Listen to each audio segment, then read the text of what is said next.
Hi, welcome to Exploring the Illusion of Free Will. My name is George Ortega, and I'm here with Chandler Klebs, who will be joining us in about 15 minutes from Lee's Summit, Missouri. This show is about why we don't have free will, and this is actually our 200th episode. Okay, we've been doing this since 2011, and the theme of this show is free will, belief, and happiness. I mean, this is why we're doing this show. Why do you think that we kind of want the world to understand that we don't have a free will, that absolutely nothing is up to us? Because to the extent we understand this, we create a much more intelligent, happy, compassionate, productive world.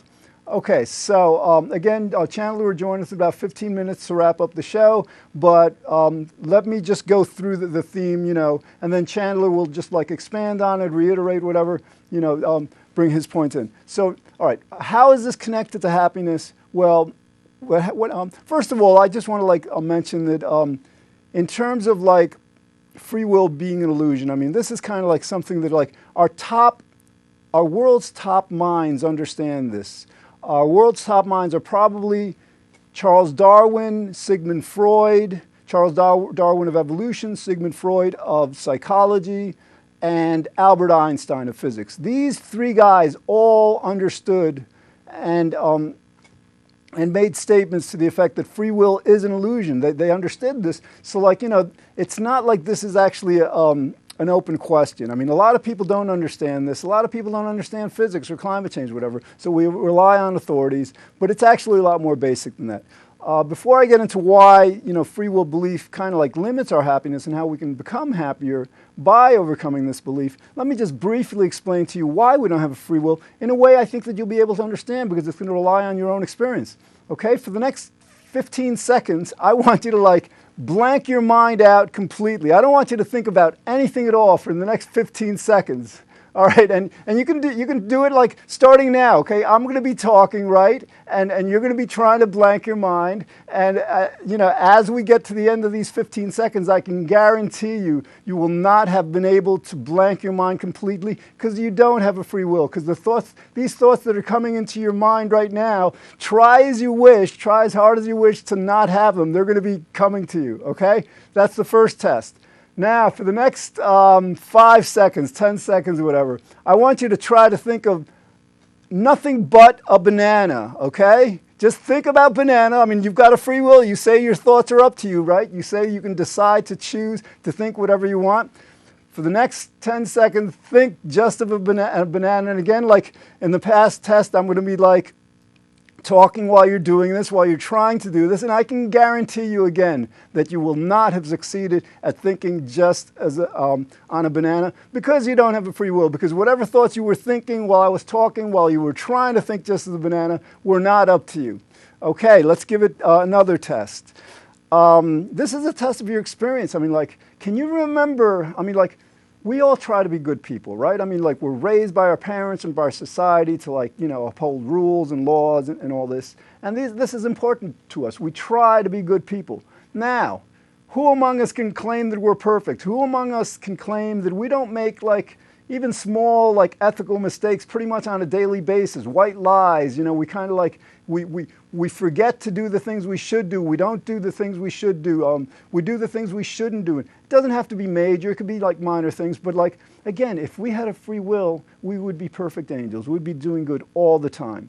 The last experience-based demonstration that we don't have a free will is, according to decades of research, when subjects in surveys are asked, what is your number one goal in life? The number one answer is always happiness.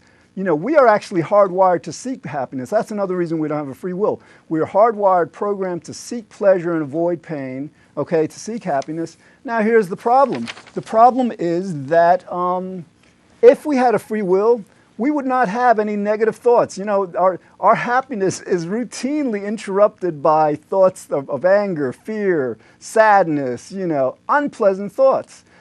Even, according to the research again, even the happiest people in the world are happy on average about 50% of the time of each day.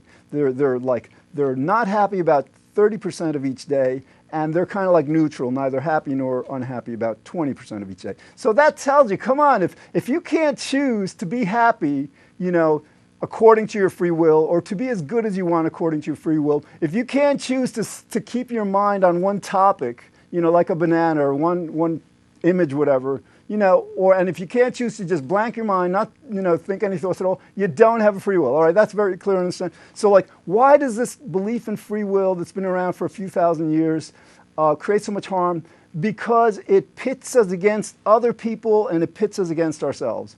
One example, one of our best friends does something that we believe is wrong. May be wrong, may not be, but we believe it's wrong. So the free will belief causes us to blame the person, personally blame. You of your free will did this wrong, and then we become angry at the person. This is our best friend, right? And we start perhaps yelling at the person, and the person becomes defensive, starts yelling at us. We have a fight, and like this closeness, this friendship is tested. And no longer, and this happens with friends, with family, with people we don't know. It happens when we're watching TV and just basically like looking at people on the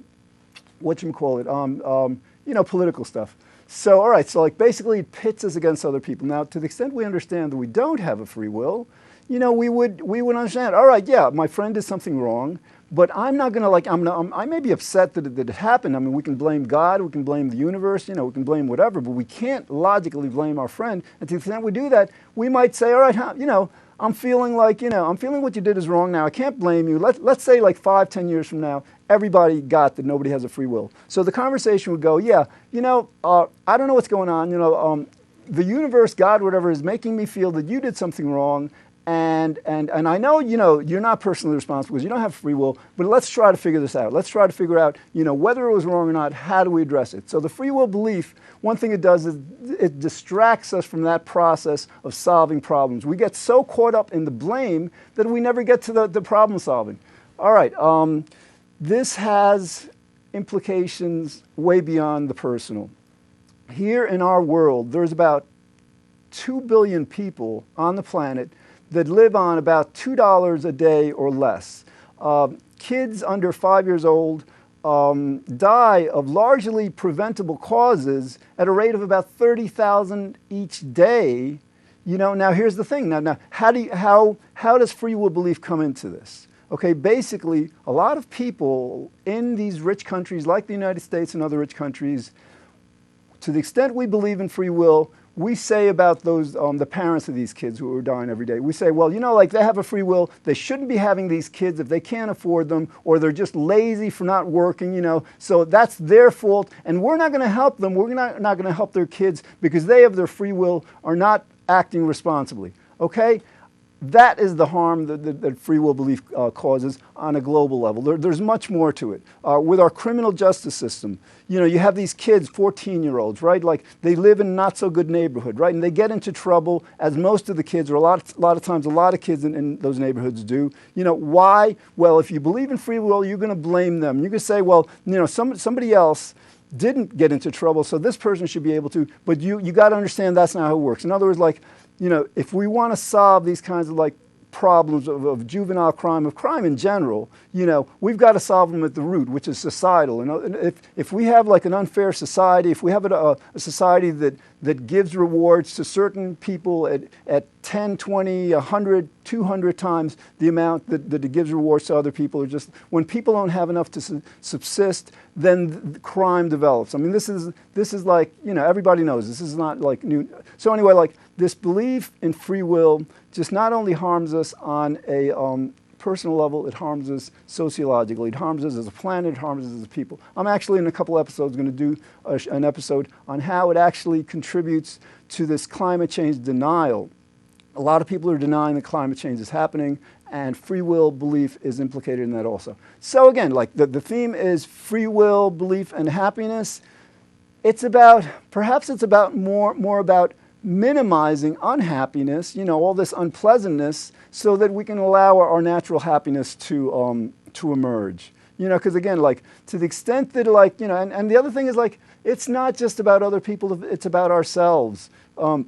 Depression, I think like about a quarter of the women, I think maybe over 30 or so, are on antidepressants. A lot of people get depressed. A lot of people commit suicide. Now, why do they do this? A lot of times, they feel like they're failures. They feel like they failed at a job, or they failed at raising a family, or they failed in one way or another, and their self-esteem suffers. They believe in free will. They blame themselves for not being able to have done whatever they thought they should have done, they wanted to do.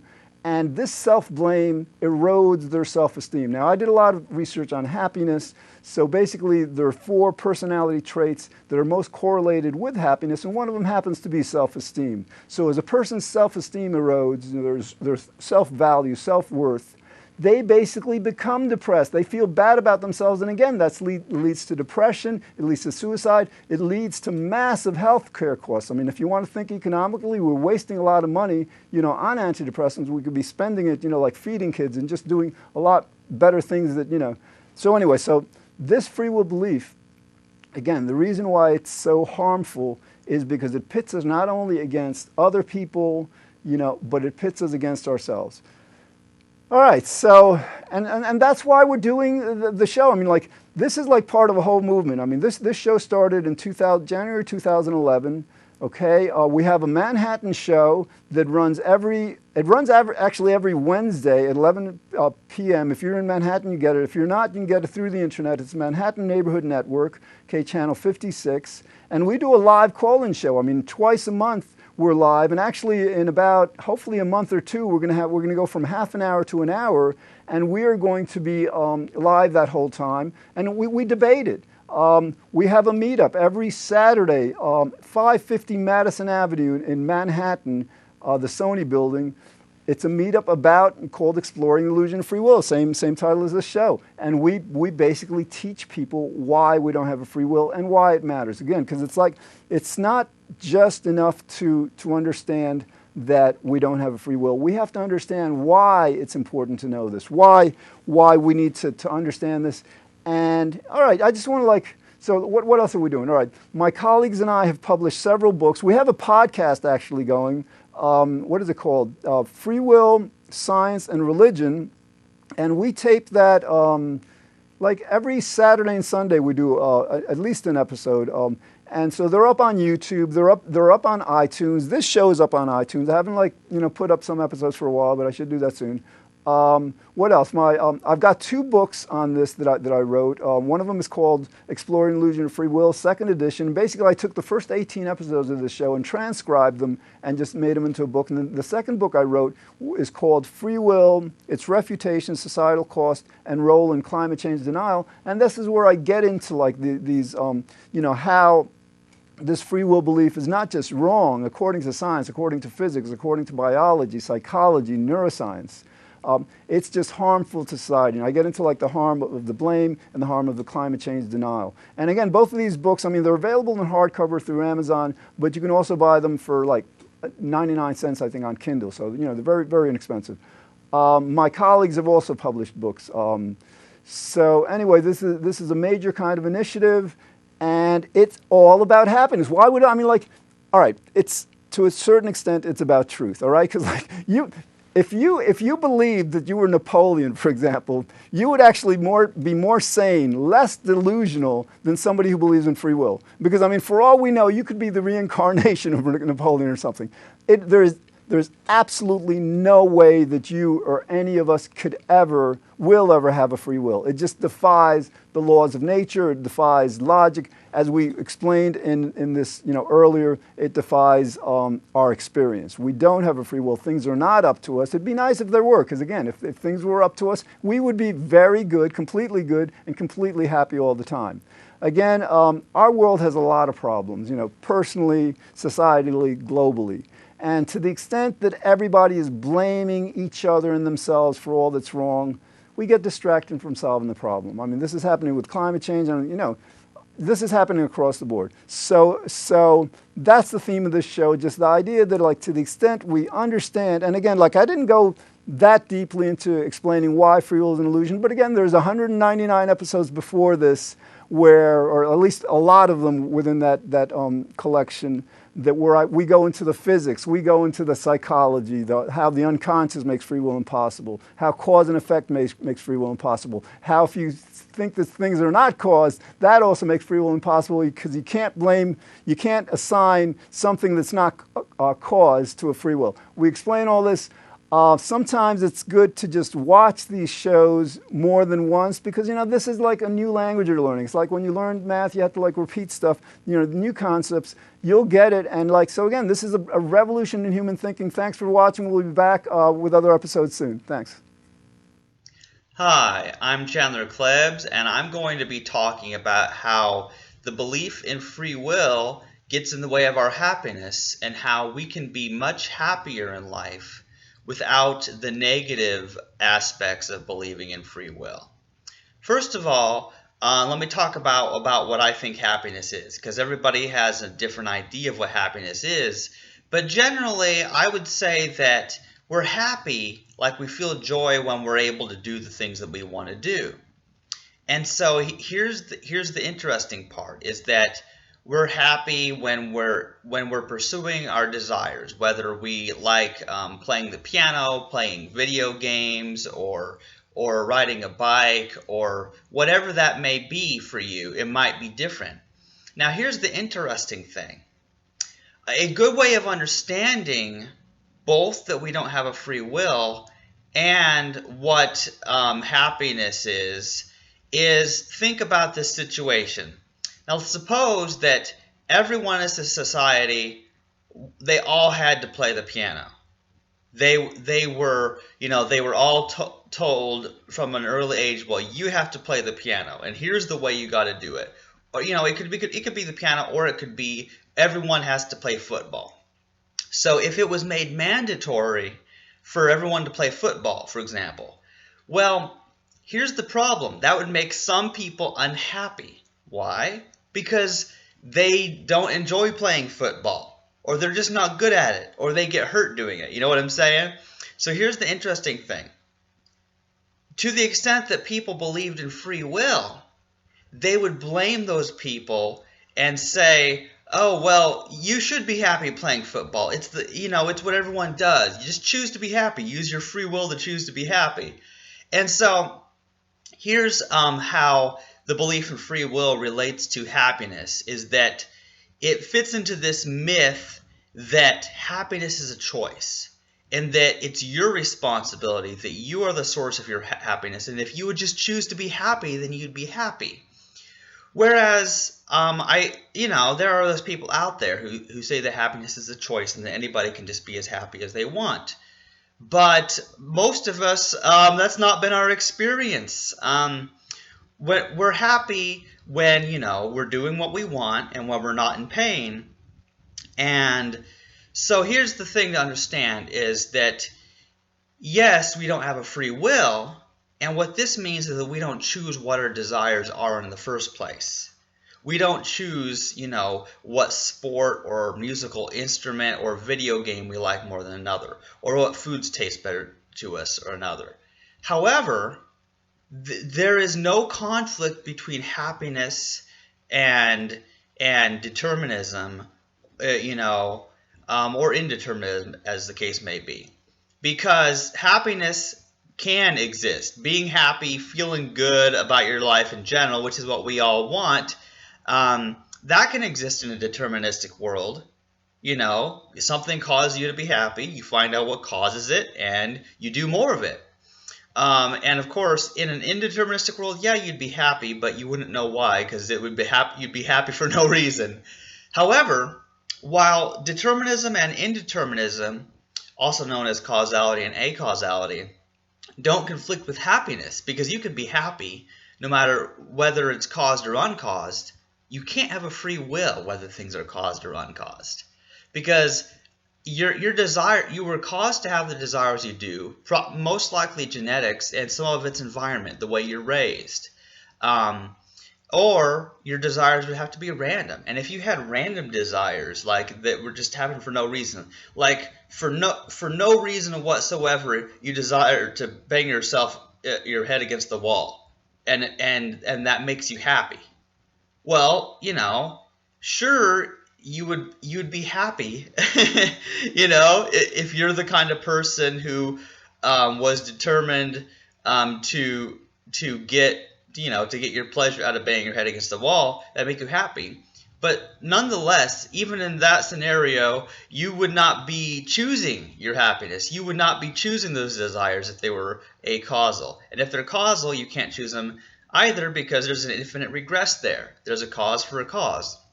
So all this is to say that basically, yes, we don't require a free will to be happy.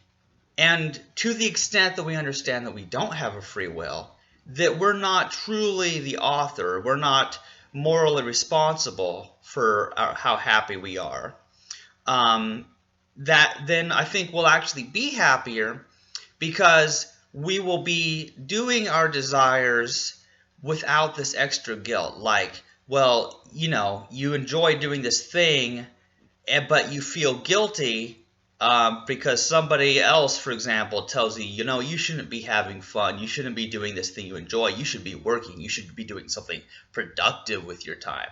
And so people put all these external pressures on us and tell us what we ought to do or ought not to do. But see, the whole point is, people, they get stuck into this cycle of blaming themselves for doing things. When they're not happy, they figure, well, it must be my fault that I'm doing something wrong, and if I would just use my free will to choose to be happy.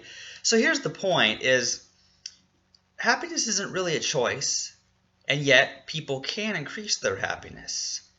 Some people can, not everyone can, because obviously, you have to not be in severe pain. You have to not be starving to death or something like that. But generally, everyone can maintain a certain level of happiness as long as their basic needs are met.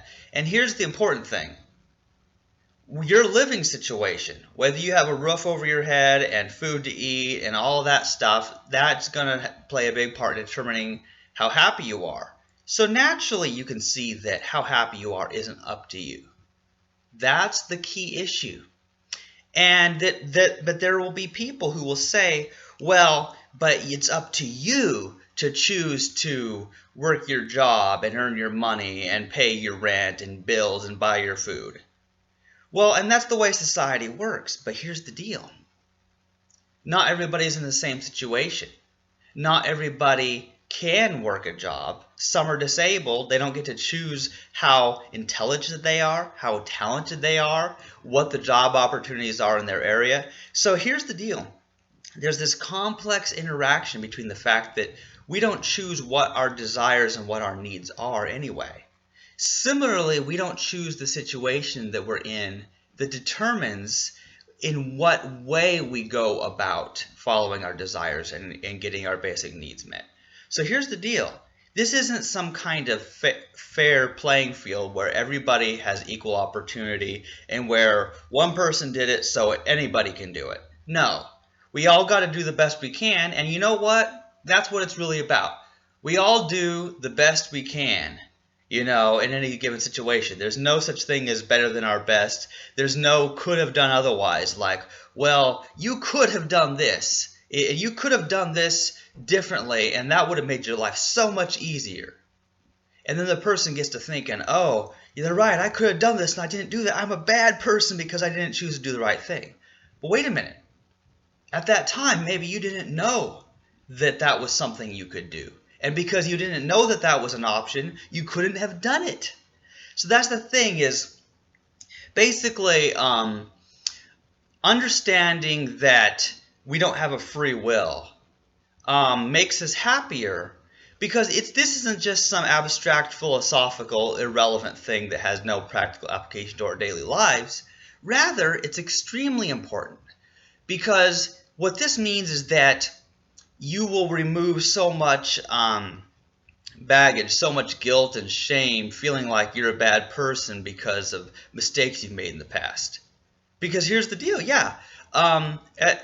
if, as my friend George said, if we were really the authors of our choices. I'm not sure how you make sense of that. Wouldn't we be perfect angels all the time, you know? Wouldn't we be always doing the best thing? Wouldn't we always be doing the right thing? We'd never make mistakes. And so, in a sense, belief in free will is a belief in perfectionism. The belief that we can be perfect, that we should be perfect, but our experience suggests otherwise. Hey, I would like it. I would like it if we could just all be perfect and always do the best thing that makes us happy, makes others happy. I wish that were the case, but it's not. And to the extent that we realize we aren't perfect and we can't be perfect, we will focus not on what's perfect, but what is good. So we can realize, yeah, there's good in our lives and we should enjoy the good without, feeling like a failure because we're not perfect. We don't want to feel like a failure, because when you feel like a failure or like you're a bad person because you chose to do the wrong thing, you might get depressed, you might get suicidal. And so it might actually save people a lot of money. Think about it. They might need fewer antidepressants. They might need a lot less other things in their life. They might be less likely to turn to drugs and alcoholism if they didn't have the shame and guilt and the feeling like a failure that led to those negative emotions in the first place. So in a sense, by spreading the message that we don't have free will, we can reduce alcoholism, drug use, depression, suicide. So it's basically a way of saving lives by making people happier, by removing the negative emotions that can only come from free will belief. Sure, there's still sadness that happens in this life anyway, but a lot of it can be eliminated by simply realizing, wait, free will is an illusion. We're not really the choosers. We're not the authors of our own destiny, and that's okay, because we can still find a meaning in our life even though we're not the author of that meaning or happiness in our life. So anyway, I hope that you understand all that, and thank you very much for listening to Exploring the Illusion of Free Will with George Ortega and Chandler Klebs. Maybe you'll get the idea of why this message is so important and why we're telling people they don't have a free will. So thank you for listening, and goodbye.